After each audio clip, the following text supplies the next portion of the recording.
Donc ils sont trois, un jongleur et deux mathématiciens, trois jongleurs et un qui n'est pas mathématicien. Le jongleur professionnel, c'est Vincent Delavenère.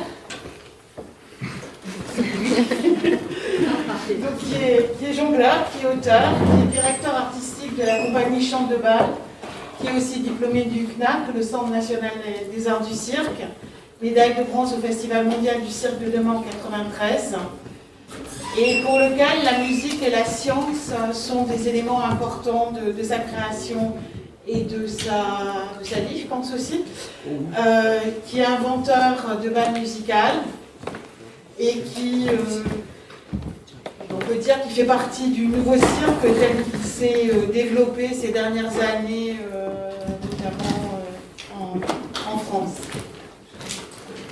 Florent Hiver, c'est lui, c'est pratique les masses. Florent Hiver est chercheur en combinatoire algébrique au laboratoire de recherche en informatique à l'université de Paris-Saclay CNRS. C'est aussi un jongleur, mais je pense qu'il est moins doué que l'autre.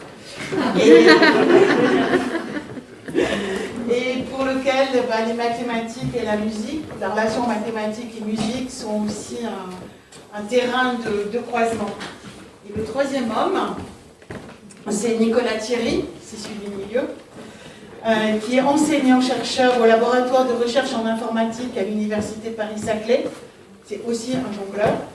Et il est fondateur du club Cirque étudiant amateur Les Roubadours. Et c'est quelqu'un qui est partisan de l'open source et du DIY dans des pratiques collaboratives. Donc voilà. Et ce projet, ils vont vous présenter ce soir sur jonglerie numérique, jonglerie musicale et combinatoire, est un projet qui a été soutenu par la Diagonale Paris-Saclay. Je leur laisse la parole. Bonsoir.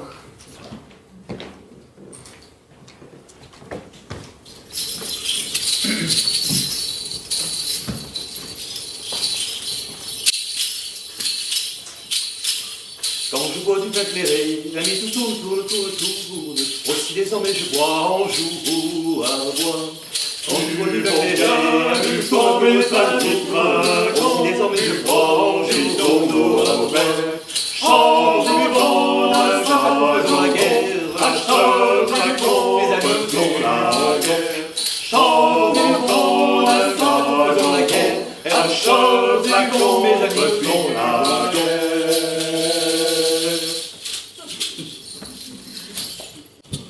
Alors la jonglerie musicale, est-ce qu'on peut écrire la jonglerie musicale? Parce que là il s'agit de ça, il s'agit de voir si la science peut nous aider à écrire cette jonglerie musicale de manière très efficace, de manière à ce qu'elle soit lue en moins de 10 minutes par n'importe quel jongleur professionnel. Et il s'agit de ça. Mais pour répondre un petit peu à cette question, il faut un petit peu remonter en arrière. Alors moi je ne vais pas parler longtemps. Moi, j'ai fait une école de cirque il y a longtemps, maintenant, une trentaine d'années. À la sortie de cette école, donc j'étais jongleur, j'ai tourné un petit peu partout dans le monde entier. Et puis j'ai pu me rendre compte que la musique avait une place extrêmement importante dans ma manière, d'une part, de jongler, dans ma manière d'aborder la vie. La musique touche en fait à l'âme. Et j'avais envie d'associer la jonglerie à cette musique. Donc je me suis mis à écouter. Je me suis dit, mais un jongleur, on peut aussi fermer les yeux. Donc je me suis mis cette idée en tête, elle est un petit peu extrémiste on va dire, mais quand même je me suis dit, tiens, est-ce qu'on peut écouter un jongleur? Alors je me suis mis à écouter un jongleur, et là je me suis rendu compte que la jonglerie était en fait intrinsèquement musicale. Alors j'ai commencé à orienter tout mon travail depuis très longtemps autour de cette idée qu'on pouvait écouter un jongleur. Alors pour ça je suis passé par plusieurs étapes, et les plus importantes, c'est que j'ai commencé à inventer plein de petites balles sonores, alors, qui au début ne sont pas des inventions, parce que tous les jongleurs ont eu cette idée-là, en fait, parce que finalement la jonglerie, naturellement, c'est musical. Et puis, ce qui est plus une invention, c'est qu'à un moment, je me suis dit, mais ça m'a emmené à créer des balles musicales. Tout ça pour répondre à des balles musicales avec une note accordée. Et l'idée de ça, c'était de monter un orchestre. Mon projet actuellement de création, c'est de travailler avec un orchestre, donc 70 personnes à peu près, et une dizaine de jongleurs, et de faire un concerto pour jongleurs. Donc c'est juste ça l'idée.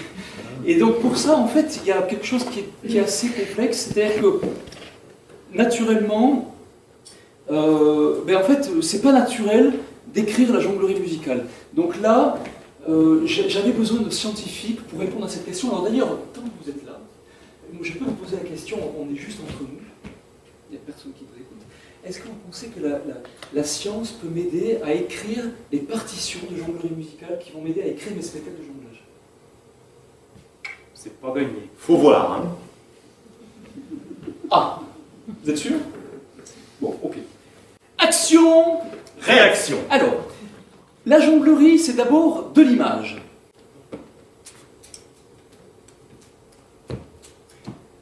Ou bien, de l'image, non? Pas mal, non? Mais alors, en fait, cette jonglerie-là, on peut tendre l'oreille et si on écoute, il se passe quelque chose.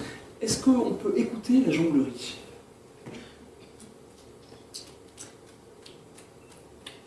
Alors là, on entend que finalement, c'est rythmique. Donc là, c'est assez intéressant parce qu'on a une image qui nous donne à voir du rythme. Ça, c'est intéressant. Alors, tant qu'on est un petit peu dans cette démarche, est-ce qu'on ne pourrait pas changer les balles et prendre des balles sonores pour entendre un petit peu plus ce rythme? Voilà, là on les entend bien, les balles sonores. Et donc, on peut écouter un petit peu plus. D'ailleurs, c'est plus facile d'écouter. Et là, on se rend compte qu'on a une pulsation qu'on peut modeler en fonction de la hauteur.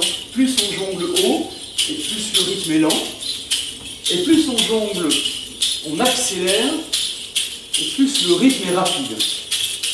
Mais alors, ce qui est aussi intéressant artistiquement, c'est que la relation entre le visuel et le son il a quand même son importance en fait. Alors, vous savez, quand on jongle avec des grelots, donc je les appelle balles grelots, en fait, c'est bien 5 minutes. Au bout de 5 minutes, on en a ras la casquette, voire ras les grelots, et là, c'est intéressant de mettre des silences dans le rythme. Alors, est-ce qu'on peut mettre un silence dans un rythme? Parce que, comme vous savez tous, le silence est musical, et comme on recherche cette musicalité, voilà. Alors, est-ce qu'on peut écouter un rythme avec un silence? Alors là, on se rend compte que le rythme est nettement plus riche, et qu'il appelle à une certaine mélodie. Et ce rythme-là, en fait, là on est sur un rythme de valse, dont le premier temps est un temps silencieux. 1, 1, 1, 1, 1, 2. Et donc ce rythme de valse nous appelle à avoir des images. Par exemple, là on a une image ferroviaire. C'est frappant, donc là c'est le métro qui arrive à Plateau de Saclay, qui sera presque prêt pour 2030. Mais alors à partir du moment où on a du rythme comme ça et on peut moduler le rythme et donc à avoir des silences, forcément ça appelle la mélodie. Et naturellement la mélodie, alors on peut jongler envoyer des balles sur des cloches, on peut envoyer des balles sur des gongs, on peut trouver la mélodie d'une manière... Tu pourrais chanter. Tu pourrais chanter. Non. Tu pourrais chanter je pourrais chanter. En variant les rythmes. En variant les rythmes. Ah oui, d'accord. Alors, on pourrait chanter en variant les rythmes. Donc, on pourrait faire ça, par exemple. Si les fleurs qui bordent les chemins se fanaient tout demain, je garderai au cœur. Mais finalement, là, les balles n'ont fait que du rythme. Alors voilà, le truc c'est que les balles n'ont fait que du rythme, j'ai apporté la mélodie avec la voix, mais c'est ça qui m'a emmené à me dire, mais pourquoi pas inventer des balles sonores? C'est-à-dire qu'on envoie une balle, quand on la rattrape, ça fait un son. Ça ferait quelque chose comme ça.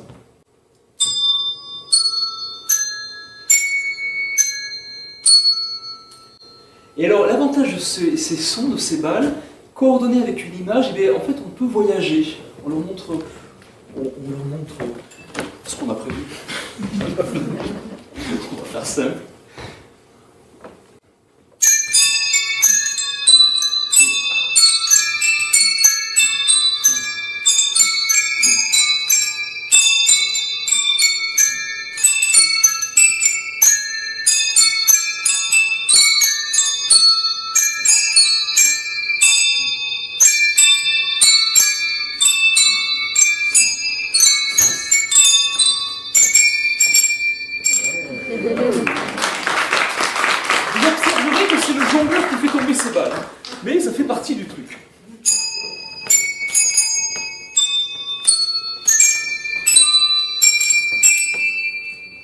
Bon, mais maintenant, réfléchissons un petit peu à ce qu'on a fait. Pour le moment, on est parti d'une figure de jonglage sur laquelle on a plaqué de la musique. Alors ça peut donner des résultats qui sont assez esthétiques, mais quand même, ça donne une musique qui a tendance à être un peu automatique et assez rapidement peut être répétitive. Alors ce que voudrait faire Vincent, c'est l'inverse. Il voudrait partir d'une mélodie de musique et à partir de là concevoir, composer une figure de jonglage qui permet d'obtenir la même musique. Prenons un exemple, une sonate de Bach. À toi, Vincent. Je fais la plus connue. Hein. Ah bah oui.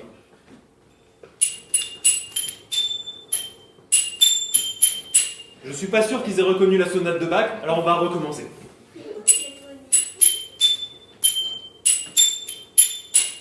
Bon, ça a l'air de rien comme ça. Mais en fait, il y a une difficulté. Et la difficulté, c'est que Vincent utilise un instrument de musique qui est un petit peu particulier, dans lequel, entre le moment où on fait le geste et le moment où il y a le son, il y a un long moment. Bon, revoyons ça. Essayons. Le geste, le son.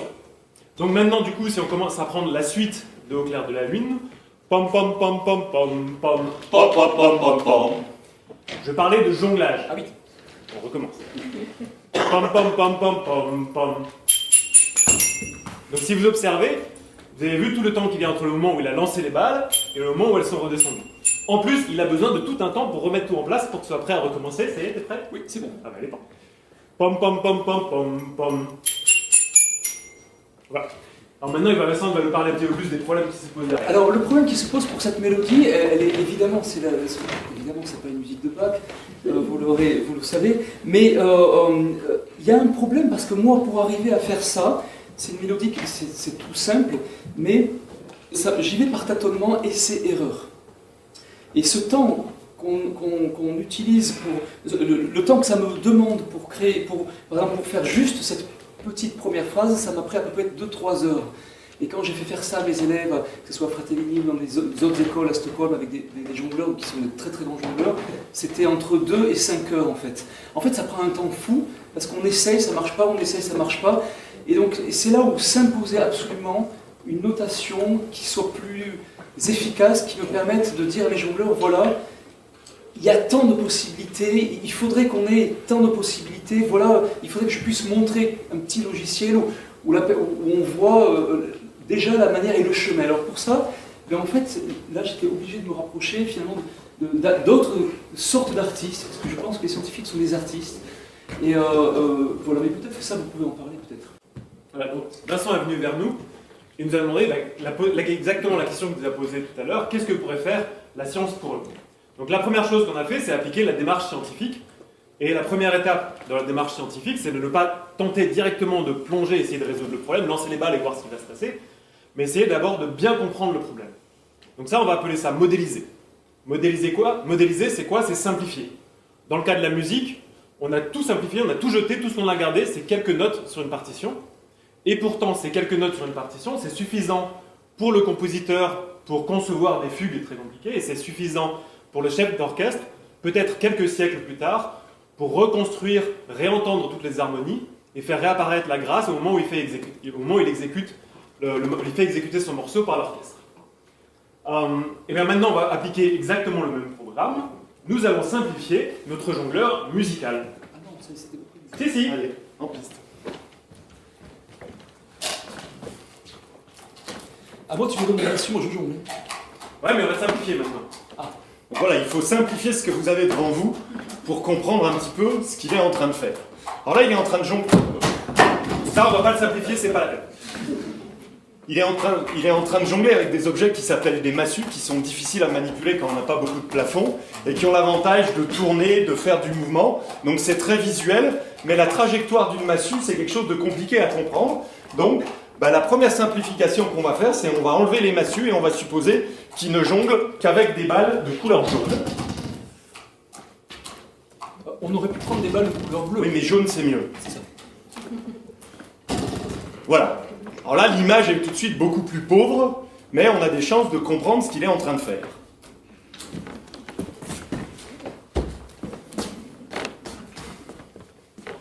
Alors un jongleur qui fait son spectacle en restant debout au milieu de la scène et en gardant les mains devant lui, c'est pas intéressant.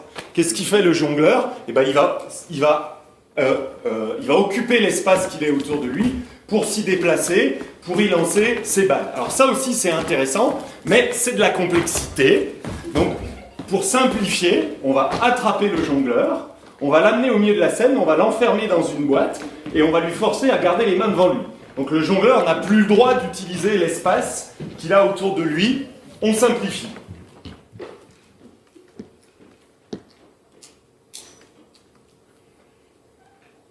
Et puis là, vous voyez, le jongleur, en fait, j'ai simplifié l'espace, mais il a encore beaucoup de possibilités dans le temps. Il peut accélérer, il peut ralentir. Ça aussi, ça a besoin d'être simplifié. Alors là, on va faire comme font les musiciens. On va donner une pulsation et on va demander au jongleur de suivre la pulsation. Chaque lancé, une pulsation. Hop, hop, droite, gauche, comme chez les militaires. Et puis, il y a une dernière chose dont il va falloir qu'on tienne compte, c'est que dans une figure de jonglerie musicale, il va falloir changer de balle de temps en temps, donc il y a des balles qui vont disparaître pour réapparaître un petit peu plus tard, éventuellement faisant une note différente. Donc voilà, ça c'est tout ça qu'il va falloir qu'on mette dans notre modèle. Alors finalement, dans notre modèle, il reste quoi? On a des temps, et puis on a des balles qui sont lancées à un moment, qui restent un certain temps en l'air, et puis qui retombent et qui font leur note. Donc qu'est-ce qui reste dans le modèle? Juste un compte de temps. Donc ça veut dire quoi? Bon, là, il y a un peu de travail à faire au bout, mais ça veut dire quoi? Finalement, une figure de jonglerie, on peut la noter sous la forme d'une suite de nombres, éventuellement avec un petit peu de décoration, mais ça se code sous la forme d'une suite de nombres. Donc ça, c'est quelque chose qui a été inventé, c'est pas nous qui avons inventé ça, ça a été inventé il y a une trentaine d'années, ça s'appelle un side swap, et avec ça, on réussit à coder les figures de jonglerie. Alors il y a un petit problème, c'est que si vous prenez n'importe quelle figure de jonglerie, vous avez une suite de nombres. Mais maintenant, si vous prenez n'importe quelle suite de nombres, ça ne correspond pas à une figure de jonglerie. Et il va falloir essayer de comprendre un petit peu comment ça marche. Et comment ça marche? Là, le scientifique, il comprend ça avec ça. Donc là, vous avez un truc qui est un peu horrible pour le commun des mortels, mais qu'en informatique, on appelle ça un automate fini. Et cette chose-là encode les figures de jonglerie. Donc si vous prenez un chemin là-dedans, donc par exemple 5, 5, 1, 4, 0, ça correspond à une figure de jonglerie valide où il y a des balles qui vont rester 5 temps en l'air, puis des balles 1 temps en l'air, etc. Alors juste pour rebondir sur la conférence précédente, ça c'est exactement une photo, c'est un arrêt sur image. Voilà, on va prendre l'état à un moment donné, et après on bouge d'une étape. Exactement. Et si je veux encore rebondir, ce n'est pas une mycothèque, mais pour moi c'est une bibliothèque. Parce que c'est ça, finalement, dans ce tableau-là, il y a toutes les figures, jusqu'à une hauteur de 5 balles. Ça me donne toutes les figures possibles, et du coup, je vais un petit peu régénérer mon vocabulaire technique, parce que les jongleurs, on se limite tous aux 4-5 figures qu'on sait faire, ou si on est un bon jongleur, aux 10-15, mais ça ne va pas beaucoup plus loin, en fait. Donc ça me permet d'avoir de la richesse et d'avoir une bibliothèque. Alors par rapport à la réalité du jongleur, cet automate est extrêmement simplifié parce qu'on n'a que 3 balles, on a interdit de lancer 2 balles en même temps, on a interdit tout un tas de choses, mais ça permet d'encoder un certain nombre de figures de jongleur. Si on remet beaucoup plus de complexité, on va avoir quelque chose qui ressemble à ça, mais qui est beaucoup plus gros, avec beaucoup plus d'états, beaucoup plus d'arrêts sur l'image, beaucoup plus de flèches un peu partout. Voilà. Alors vous me direz, à quoi ça sert quelque chose comme ça? Ça peut servir à la chose suivante.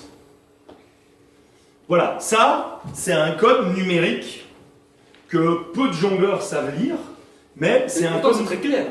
C'est un code numérique que je peux donner à manger, à un logiciel. Et vous avez le code qui apparaît là-dessus. Et voilà, le logiciel, il est tout à fait capable de faire la figure de jonglerie. Et même ça, c'est pas moi qui l'ai écrit, le logiciel. Alors je l'ai modifié pour qu'on puisse entendre les notes de musique. Ah, il faut peut-être mettre... Non? Normalement, j'ai le son à fond. Ah, ça y est. Donc là, on a en ralenti le Au clair de la lune de tout à l'heure. Ça, c'était pas Au clair de la lune.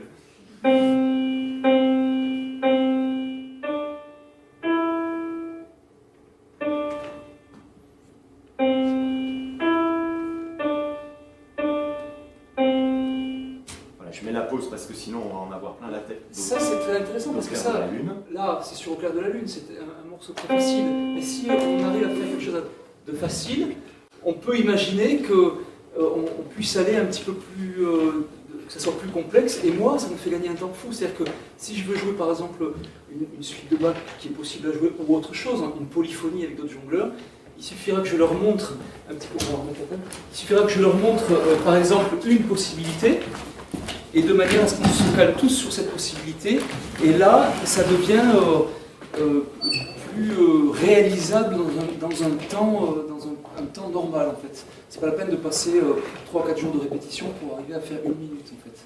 Voilà. Donc finalement, on en est où dans notre travail?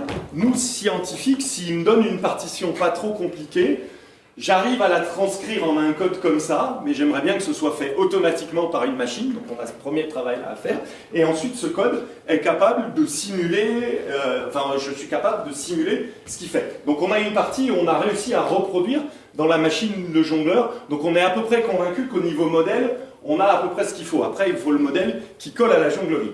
Et du point de vue scientifique, ça nous a apporté quelque chose de très intéressant, parce qu'on a toute une démarche de modélisation, là on vous l'a fait en accéléré en 2 minutes, mais qu'on peut raconter petit à petit, et avec Vincent, donc on a monté une conférence spectacle d'1 heure, où on explique comment on passe du problème de départ, et comment on fabrique cet automate pas à pas, et ça nous permet d'expliquer à des collégiens, à des lycéens, comment on travaille en tant que scientifique, comment on construit un automate, quel est un petit peu des éléments de théorie des automates. Il faut savoir que nous, la théorie des automates, on enseigne ça en 3e année à l'université, donc c'est normal que ce soit un petit peu compliqué à comprendre. Donc en tout cas, le fait que Vincent nous a amené un objet qu'on puisse étudier, qu'on puisse écouter, qu'on puisse voir immédiat, c'est un outil de vulgarisation qui est absolument magnifique. Mais on peut faire l'inverse aussi, c'est-à-dire que moi, en fait, la science non seulement elle ne va pas m'aider, mais elle va me permettre finalement de réaliser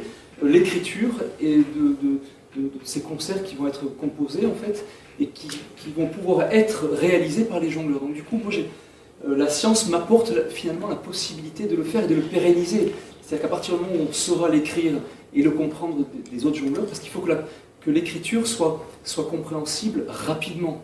Et ça, c'est important. Ça, on n'y est pas encore. De manière à ce qu'il ne faille pas 2-3 semaines de travail pour comprendre cette technologie, comment ça marche.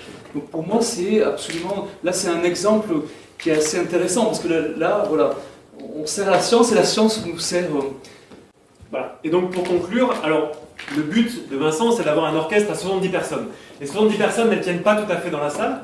Donc pour conclure, on va vous montrer ce que peut donner un orchestre de jongleurs, avec seulement évidemment 3 jongleurs, uniquement pour des questions d'espace. Uniquement pour des questions d'espace. Et dont 2 jongleurs amateurs. Et est-ce que vous êtes prêts? Ouais, attends, je ne sais plus de la musique. Ah oui.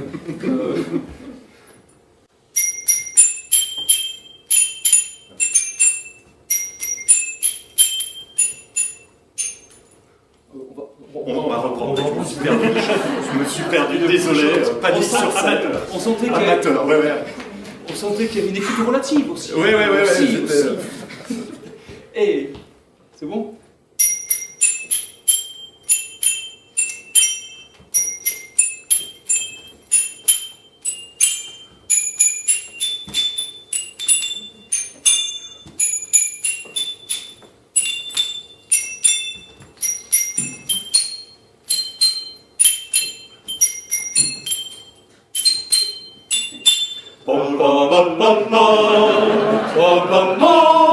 Merci de votre attention.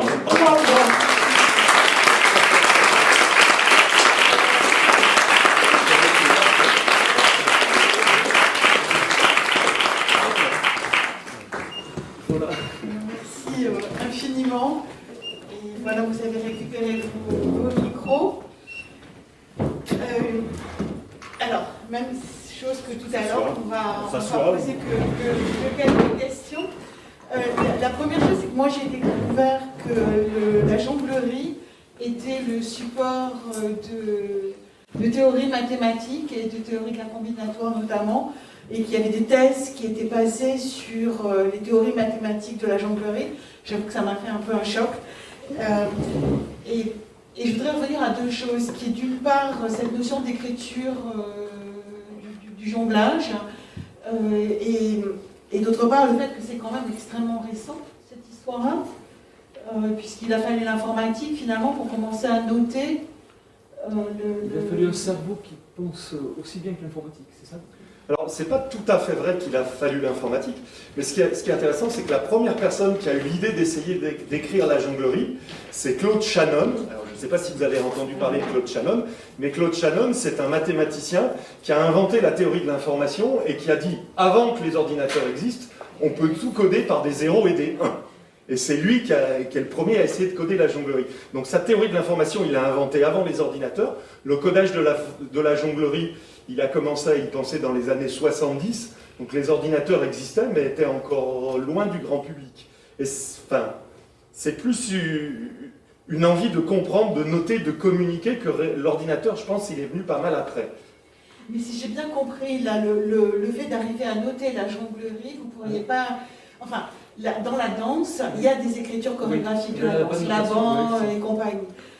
Dans la jonglerie, il n'existait rien. Ou est-ce qu'il existait quelque chose? Il n'existait rien. Il n'existait rien. Moi, dans le livre qu'on a sorti en 2004, on a utilisé un petit peu cette écriture-là, mais très peu, avec d'autres systèmes d'écriture. Mais en fait, à partir du moment où le sideswap arrive, il faut attendre l'arrivée d'un certain Maxime Komaro, dans les années 2008, qui est un Finnois, et qui, lui, à partir de cette écriture-là, il a fait exploser complètement le vocabulaire. C'est-à-dire qu'ils se sont mis, par exemple, à 3 ou 4 jongleurs, ils ont pris un système, et puis ils l'ont développé, ils ont fait plein de vidéos, donc là il y a eu plein de vidéos, et à partir de ce moment-là, on a été dans nous, jongleurs, à l'ancienne, on fonctionnait par mimétisme, on a vu que le jonglage, on en connaissait, même si on avait passé notre vie dedans, pas plus que 3%, 3-4%.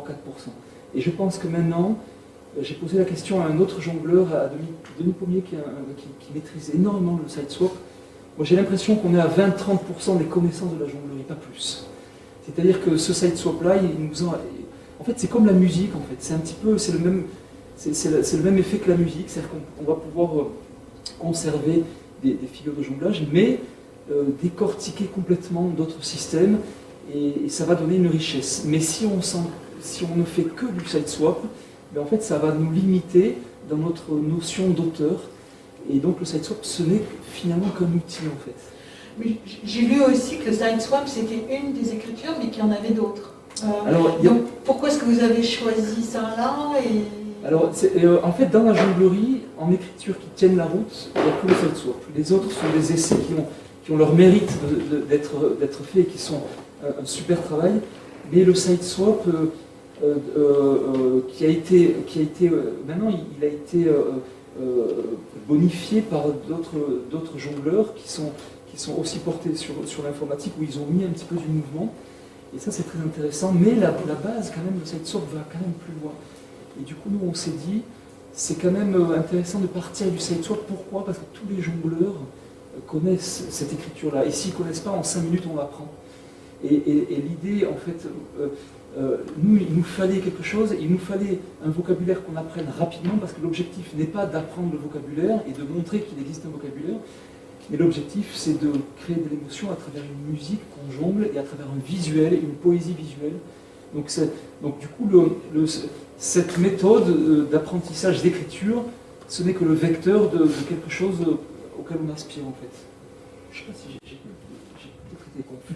Je sais pas si vous avez... Mais pour en revenir sur le sideswap, c'est un peu le point de départ. Par contre, dans l'état actuel des choses, on ne sait pas encore où est-ce qu'on veut aller. Quelle va être la bonne notation? Voilà. Visiblement, il faut que le sideswap par lui-même ne contient pas assez d'informations, il faut qu'on l'enrichisse. Comment est-ce qu'il faut l'enrichir?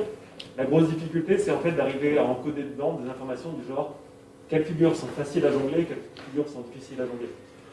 Donc ça, il va falloir trouver un système de notation pour que ça soit visible dans le système de notation. Ça, il faut éviter de le faire, et ça va être bon. Et ça va se faire par...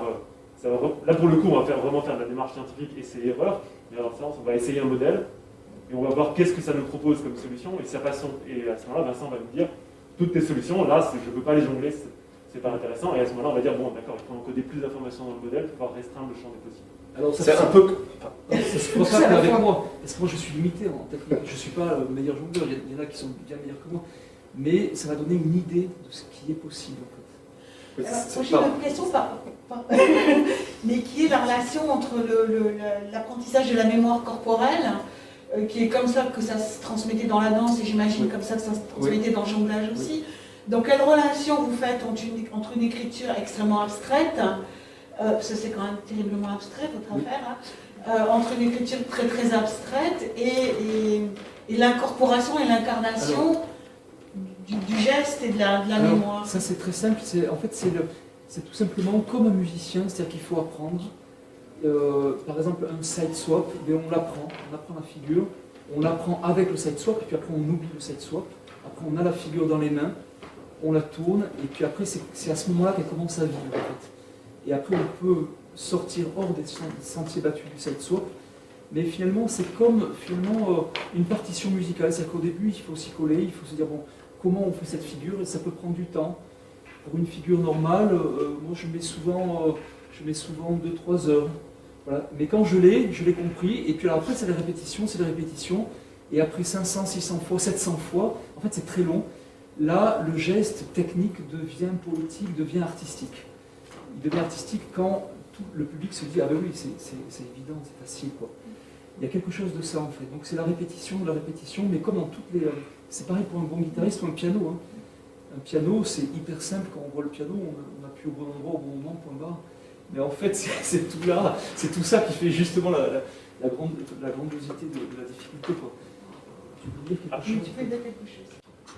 Oui, en fait, je voulais dire, cette histoire de sideswap en tant qu'écriture, c'est un peu la même chose que ferait un musicien qui écrirait pour violon, alors qu'il n'a aucune idée de comment on joue du violon, et il risque d'écrire des choses qui sont à peu près impossibles à jouer pour n'importe quel, enfin je dis violon, pour n'importe quel instrument. On a exactement le même problème avec le jongleur et avec le sideswap. Le sideswap ignore complètement qu'il y a un jongleur derrière. Mais par exemple, moi je le vois pratiquement, entre jongleurs, on se dit, est-ce que tu fais la 5-5-1 par exemple? Alors, ah non, je ne la fais pas, voyons. Ah ouais, elle est super, comment tu fais 5-5-1? Et alors là, on ne vous l'a pas fait là devant vous aujourd'hui, parce que ce n'était pas l'objectif d'apprendre ça. Mais quand on fait la conférence avec Florent, on l'a fait pour tout public, hein, des 8 ans, comme des chercheurs, comme des scientifiques, et c'est la même conférence, en fait, c'est ça qui est intéressant. Mais en fait, au bout d'un moment, mais les gens, tout le monde comprend en fait comment ça se jongle, en fait, c'est assez simple. Et du coup, c'est pour ça que pour l'instant, il y a beaucoup d'essais qui sont hyper intéressants qui ont été faits sur d'autres, je pense à la notation de Jonathan, en fait, la Tardier, qui a fait un super travail, en fait. Mais tous ces essais-là, en fait, ça va compléter le socle principal du sideswap. Et ce que nous on fait, c'est pareil, c'est juste un petit rajout, un petit complet, en fait. Voilà, si je vais rester... Alors, je vais poser une dernière question, et qui est qu'en préparant cette soirée, en regardant vos travaux et les vidéos et tout ça, je me disais finalement, qu'est-ce que vous souhaitez réellement inventer? Est-ce parce que la jonglerie musicale, c'est une vieille histoire, ça remonte au Moyen-Âge, au bas mot, donc vous raccrochez à quelque chose d'extrêmement ancien, tout en se projetant dans quelque chose de complètement nouveau. Mais est-ce que vous avez envie d'inventer des nouvelles formes de jonglerie ou de jonglage, ou est-ce que vous avez envie d'inventer une nouvelle lutherie? Alors ça, c'est hyper passionnant cette question. Moi je peux répondre, mais j'ai peur de prendre le focus. Vas-y. Ça c'est toi. Là, on parle là. Ils sont cool parce qu'ils peuvent évidemment répondre de manière très scientifique, plus que moi. Alors, j'ai oublié une question. C'est bien ça. Oui, où est-ce qu'on veut aller? Le nouveau, le jonglage ou le je vais essayer d'être très bref. La jonglerie musicale n'existe pas depuis très longtemps. C'est-à-dire que dans le sens où c'est naturel de chanter, de jongler, d'envoyer des grelots, de faire des rythmes, et ça depuis le Moyen-Âge. Je pense que si moi j'ai eu cette idée, tout le monde l'a eu, en fait. Après, pousser le bouchon à accorder des envois de balles, des balles qui s'envoient, qui font des notes de musique, là c'est un petit peu plus... et c'est ça moi qui m'a emmené à me dire, mais en fait, on peut vraiment composer de la musique. Mais quand on compose de la musique, et ça a été le cas avec mon quatuor de jongleurs, au début on se prend toujours pour ce qu'on n'est pas. C'est-à-dire que moi je me suis pris pour un musicien, et un musicien m'a vite fait comprendre que je n'étais pas un musicien. Et ce qui est absolument génial. Quand je suis avec eux, je comprends vite que je ne suis pas un scientifique. Ce qui est absolument génial, et ce qui me fait poser la question, mais mais quelle est l'identité de ce que je recherche? Et en fait, finalement, ce que je recherche, c'est très simple, finalement un art qui reste à découvrir, qui s'appelle la jonglerie musicale, avec ce rapport entre le visuel et le sonore. En fait, on n'est pas vraiment de jonglage, c'est pas vraiment musique, mais c'est vraiment entre les deux. Et entre les deux, là, il est en train de naître en fait toute une discipline et qui est juste énorme en fait. Et ça, dont on ne connaît pas beaucoup les contours, parce qu'en fait, il n'y a personne qui a été. Il y a beaucoup de gens qui ont fait des chants, les chants, les Inuits font des chants en jonglant, dans les îles Tonga, De Vos chantait en jonglant, tous les jongleurs chantent, parce qu'on chante tous en jonglant, c'est normal, c'est naturel en fait. Mais on n'est pas tous à le faire sur scène, parce qu'après il y a d'autres questions qui se posent sur la respiration, et tout, c'est un petit peu complexe. Mais, et ce qu'on cherche à faire, ce que je cherche à faire à travers ces balles musicales et cette mutation, et ce que je ne peux pas faire sans les scientifiques, c'est comment que ça soit transmissible dans 50, 100 ans en fait.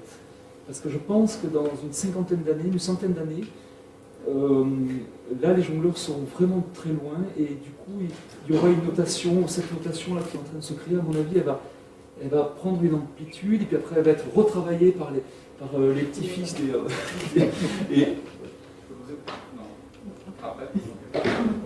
Je dirais juste le cœur, c'est vraiment faire du jonglage et de la musique ensemble. C'est vraiment naturel, ça a toujours été fait. Ce que essaye de faire Vincent, c'est que le jonglage produise de la musique. Et c'est vraiment ça qui nous... Oui, c'est ça, le jonglage produit de la musique. Merci beaucoup. Je suis obligée d'arrêter là, il y a des questions. Alors, on pratique maintenant, on les applaudit, je crois qu'ils le méritent.